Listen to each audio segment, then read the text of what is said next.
Bonjour à toutes et à tous, bienvenue dans ce séminaire FOVALA, planification forestière aujourd'hui et demain, pour lequel je vais vous présenter le premier chapitre sur les bases, donc sur le système de planification forestière suisse, un tour d'horizon.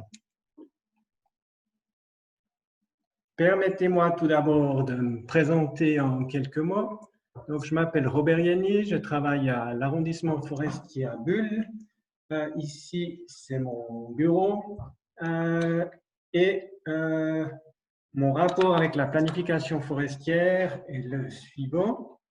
J'ai travaillé 20 ans auparavant, avant de venir rejoindre le service des forêts de la nature à Fribourg, comme ingénieur forestier dans un bureau privé.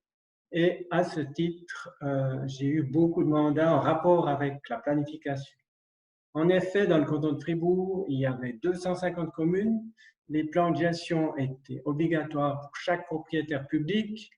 Donc, leur rédaction représentait un chantier permanent et une source de mandat importante. J'ai pu faire beaucoup de travaux de terrain, des inventaires par placette, des ajustements, des cartes de peuplement, détermination des interventions.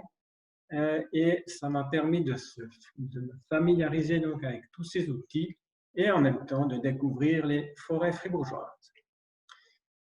Il y a une autre donnée de base dans la préparation qui m'a beaucoup occupé du temps du bureau privé, c'était la cartographie des stations.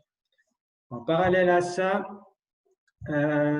on a commencé à réaliser des plans forestiers régionaux avec phase participative publique. Et c'est une notion qui fut très difficile à faire accepter dans un milieu forestier plutôt habitué à fonctionner en vase clos. En 2012, après 20 ans dans un bureau privé, j'ai été nommé comme aménagiste cantonal au service des forêts et de la faune fribourgeois, qui a été aujourd'hui renommé service des forêts et de la nature. Durant les 5 ans suivants, j'ai eu la mission de mettre en œuvre différents nouveaux outils imaginés par mon prédécesseur. En premier lieu, il s'est agi de la planification forestière directrice du canton de Fribourg. Pour la première fois, on se lançait dans un processus participatif afin de disposer d'un document stratégique forestier à l'échelle de tout le canton. Comment allait-on intégrer la population, les autorités communales de 150 communes, les services cantonaux concernés, les membres du service forestier et les autres milieux intéressés? Ce fut le premier et le plus grand des défis et un marathon palpitant qui dura 3 ans pour publier un document qui est devenu un document stratégique de référence. Le deuxième défi fut de préparer le premier rapport sur la gestion durable des forêts fribourgeoises, qui est l'un des documents que vous pourrez découvrir dans le module 2 de ce cours FOVALA. Le troisième défi fut de développer et de mettre en valeur l'inventaire du rajeunissement. Ce fut sans doute le plus facile car mon prédécesseur avait mis en place un système performant qui m'a permis de mettre en valeur des résultats très intéressants sur l'évolution du rajeunissement dans les forêts fribourgeoises. En 2017, il y a 3 ans, donc, j'ai changé de poste et je travaille désormais dans un arrondissement. Je suis donc devenu depuis plutôt un utilisateur des outils et des résultats de la planification forestière. L'enseignement que j'en tire, c'est que quand on dispose de bons outils de planification, on ne s'en rend pas toujours compte à quel point ils sont utiles et importants. Par contre, pour les thèmes sur lesquels on manque de planification solide, on est très vite inconfortable lorsqu'on doit conseiller ou bien lorsqu'on doit défendre des décisions que l'on veut fonder sur de bonnes analyses analytiques et stratégiques. Je vais en venir maintenant à l'essentiel de mon exposé et à partir de maintenant, vous partagez l'écran sur mon Voilà, sauf que maintenant Clotilde a désactivé le partage d'écran, donc je ne peux pas vous partager l'écran.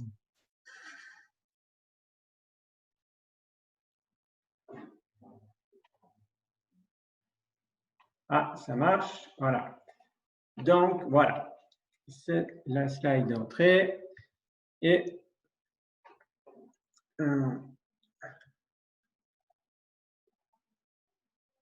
voilà, le sommaire de ma présentation. Donc, l'introduction, c'est déjà fait. Après, on va s'employer à essayer de comprendre l'utilité de la planification forestière. Je vous parlerai très rapidement de quelques exemples historiques pour vous présenter ce système de planification typiquement helvétique à 2 niveaux avec ses bases légales. J'en viendrai ensuite à parler d'abord du niveau supérieur, la planification directrice, pour vous parler après des plans de gestion et des données de base qui servent à ces plans de gestion.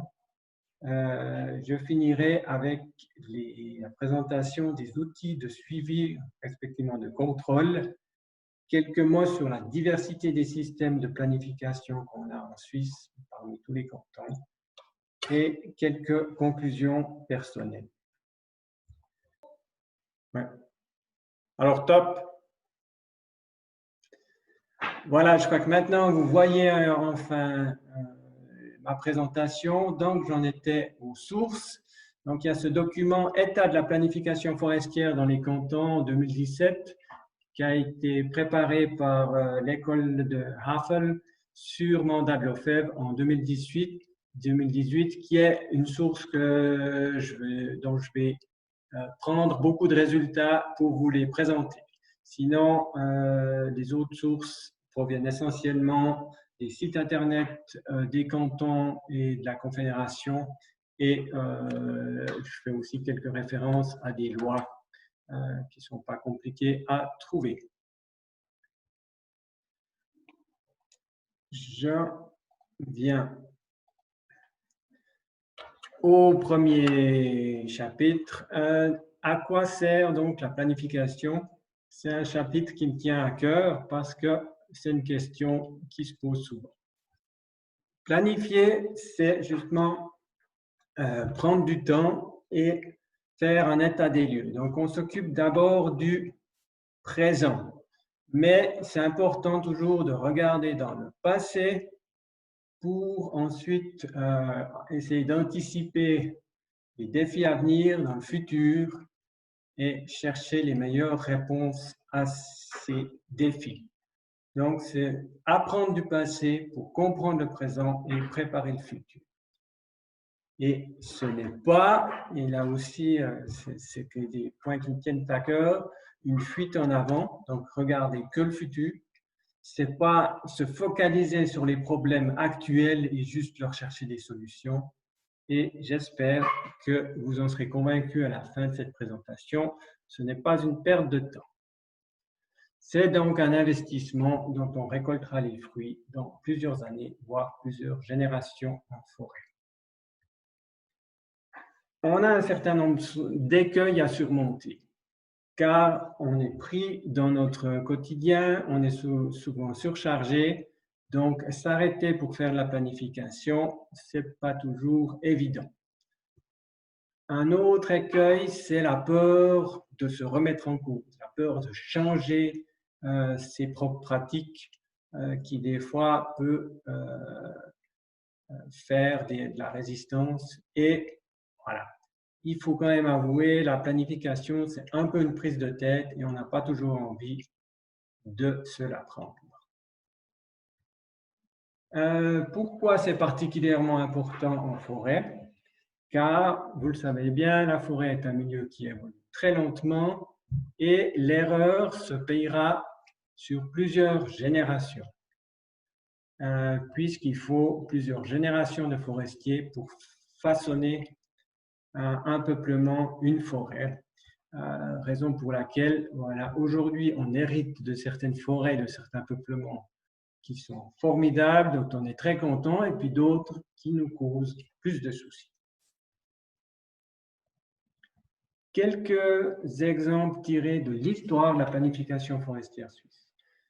La planification forestière a été vraiment pionnière dans l'introduction de la notion de gestion durable, puisque très vite, on s'est dit qu'il fallait préserver le capital, voire pendant une certaine période, augmenter ce capital et n'exploiter que le produit du capital.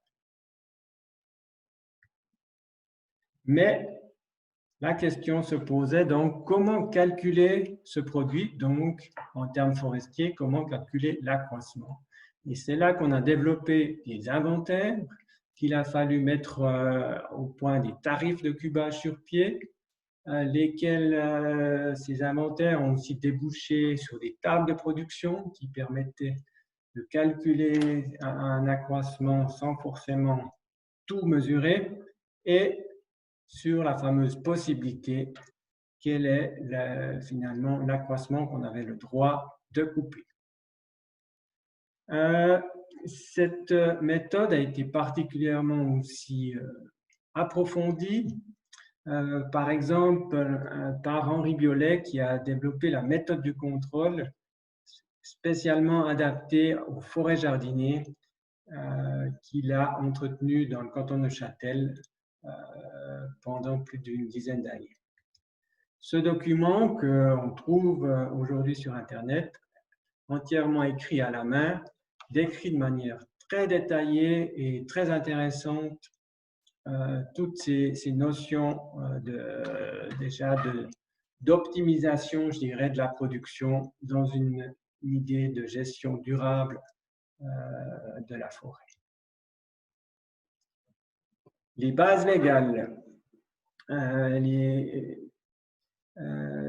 On parle bien sûr du cadre légal au niveau fédéral, la loi sur les forêts, l'article 20, qui dit la chose suivante, l'alinéa 1, les forêts doivent être gérées de manière à ce que leurs fonctions soient pleinement et durablement garanties. Donc là, on introduit dans cet alinéa vraiment la notion de rendement soutenu, qui est le cadre général, je dirais, de notre gestion forestière.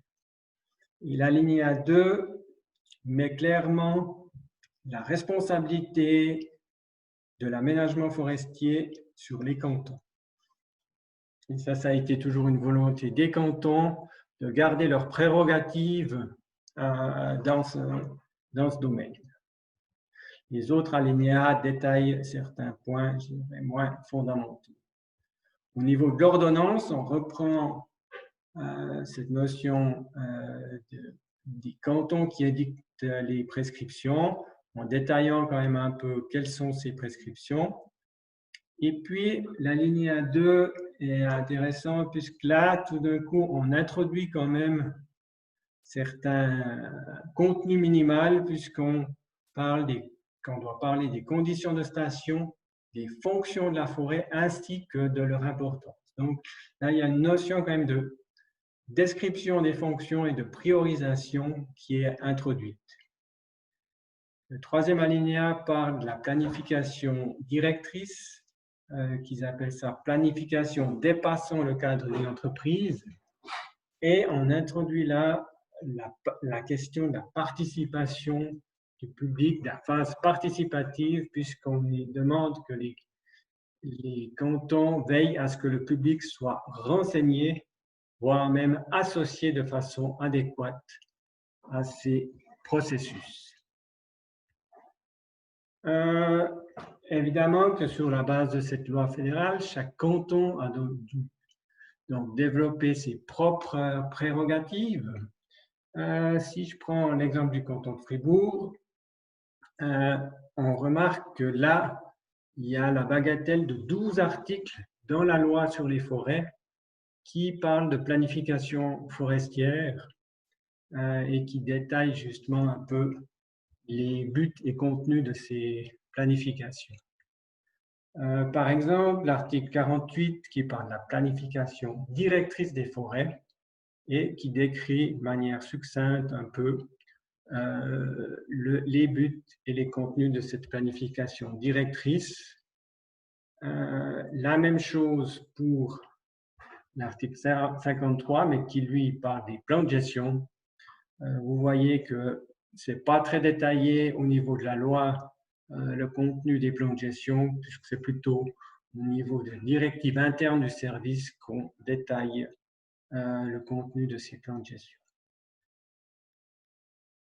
Donc, on a en Suisse un concept de planification à deux niveaux. Le niveau supérieur, c'est le niveau pour les autorités. Donc, on a cette planification interentreprise qui s'appelle aussi dans les détails plan forestier régional, plan directeur forestier, planification directrice des forêts. Et qu'on dit liante pour les autorités. C'est une planification essentiellement stratégique, mais qui est importante, qu'on peut comparer un peu au niveau aménagement du territoire, même si les enjeux ne sont pas les mêmes, au plan directeur cantonal. Le lien entre le plan directeur cantonal et cette planification forestière, il est souvent assez tenu, puisque je dirais plutôt, puisque voilà, la forêt est souvent pas incluse dans la planification, dans le plan directeur cantonal, puisqu'il y a peu d'interactions au niveau aménagement du territoire. Mais ça vous sera présenté dans un autre chapitre de ce cours. Ensuite, on arrive à la planification d'entreprise, qui, elle, concerne justement les propriétaires forestiers, qui est liante pour eux et qui est composée essentiellement des plans de gestion, mais finalement, tout ce qui est tous les contrats, les programmes d'intervention, les projets particuliers font partie aussi de ce niveau planification forestière d'entreprise. On peut le comparer au niveau aménagement du territoire, au plan d'affectation. Et là, les liens, je dirais, sont encore plus faibles entre la planification, puisque les plans d'affectation concernent évidemment strictement la zone à bâtir et les plans de gestion strictement la forêt. Venons-en maintenant à cette planification directrice. Quels sont ses objectifs et son contenu de manière générale? L'objectif, c'est que l'intérêt public soit pris en compte et cela grâce à un processus participatif. On doit ensuite fixer les conditions cadres, les conditions générales pour la gestion et parler aussi un peu du contrôle de la durabilité. L'objectif, c'est de planifier sur le moyen et le long terme et surtout de manière couvrante. Donc, on ne tient pas compte des limites de propriété à ce niveau-là. Un des objectifs sous-jacents, c'est aussi d'optimiser l'utilisation des fonds publics par une bonne priorisation et donc de mettre à disposition du service forestier un véritable outil stratégique. Le contenu de cette planification directrice peut fortement varier puisque chaque canton définit un peu ce qu'il veut bien y mettre. Mais en général, on a quand même une analyse de l'état présent, donc un état des lieux qui devrait mettre en évidence les points forts et les points faibles par rapport aux enjeux forestiers. Des cartes des fonctions, je vais vous dire quelques mots juste après sur les cartes des fonctions. Quels sont les défis à relever? Sur cette base, on définit des objectifs généraux et aussi en principe des objectifs plus particuliers. Et on réalise souvent des espèces de fiches de mesure qui permettent de faciliter la mise en œuvre de ces différents objectifs et mesures. La carte des fonctions, justement, c'est la carte qui doit synthétiser les différents intérêts, essentiellement les intérêts publics envers la forêt. Idéalement, elle doit aussi avoir fait l'objet d'une pesée des intérêts, respectivement d'une priorisation, puisque celle-ci est mentionnée dans la loi fédérale. La coordination résolution de conflits peut être faite soit avant finalement la publication de ces cartes des fonctions. La carte des fonctions provisoire peut servir de base à cette coordination, ou au contraire, des fois, être un résultat à mettre en œuvre pendant la période de planification.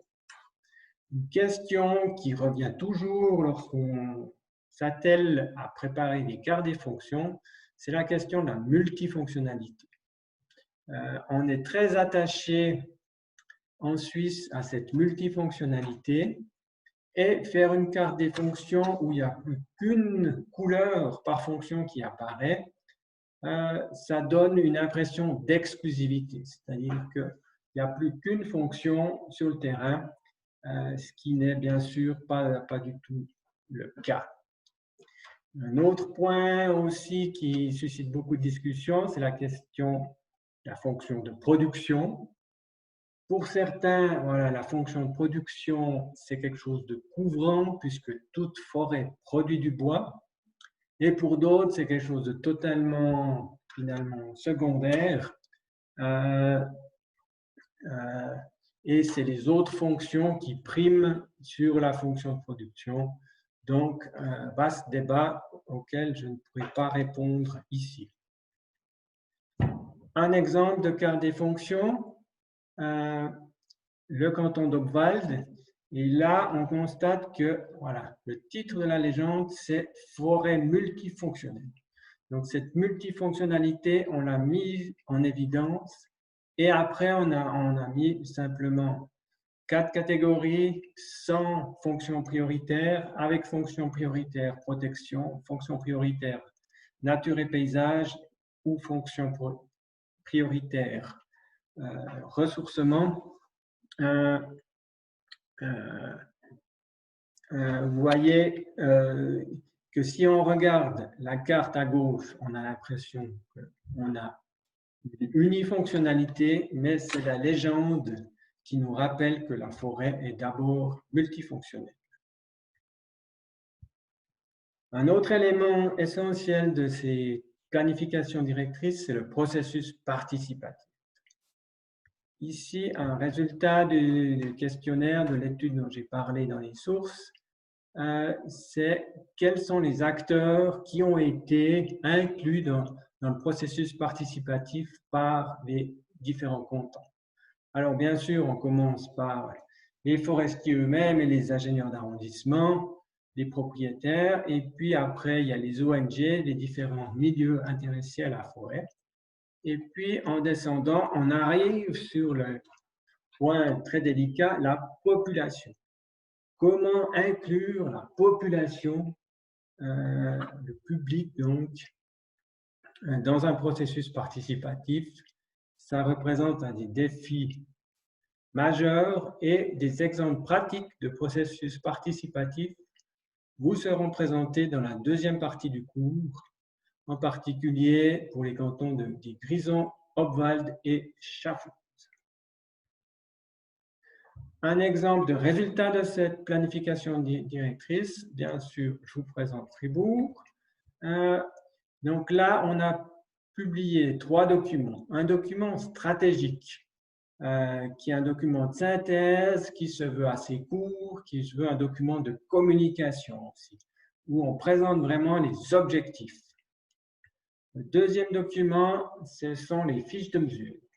Là, on a plusieurs dizaines de fiches qui doivent nous permettre de mettre en œuvre, d'atteindre ces objectifs pendant la période de planification, et qui nous donnent des voies pour mettre en œuvre ces différentes idées de mesure. Le troisième document, qui est le plus épais, c'est le rapport explicatif qui lui décrit tout le processus qu'on a fait pour arriver à ces résultats. En synthèse, on peut tirer de cette étude toujours que de plus en plus de cantons optent pour un plan directeur forestier à l'échelle cantonale, plutôt que de faire pour chaque région, ce qui permet de disposer vraiment d'un document fort au niveau politique. Le processus participatif est vraiment un atout de ces plans directeurs forestiers, mais ce n'est pas le moindre des défis. La notion de priorisation des objectifs, elle n'est pas toujours mise en œuvre et comprise par les différents cantons de la même manière. Il y a certains cantons qui présentent qu'un niveau d'objectif et d'autres qui ont fait des objectifs à plusieurs niveaux. Dont la qualité et la formulation n'est pas toujours la même chose. Et les modalités de mise en œuvre, donc finalement le suivi, ils ne sont pas systématiquement définis déjà dans la planification. Quand même un certain nombre de documents où on a fait la planification, puis après, si on ne met pas en place des outils de suivi, le risque que ça reste dans un tiroir, il est plus élevé. Ça, c'est un peu la même chose, justement. Donc, il s'agit vraiment de trouver un juste équilibre par rapport à l'ampleur du travail et à l'ampleur du résultat afin de disposer vraiment de quelque chose d'utilisable tant au niveau pratique par les services qu'au niveau politique. Voilà, alors je vous propose de faire une petite pause et de revenir après la pause au moment que vous choisirez pour parler du deuxième niveau, les plans de gestion.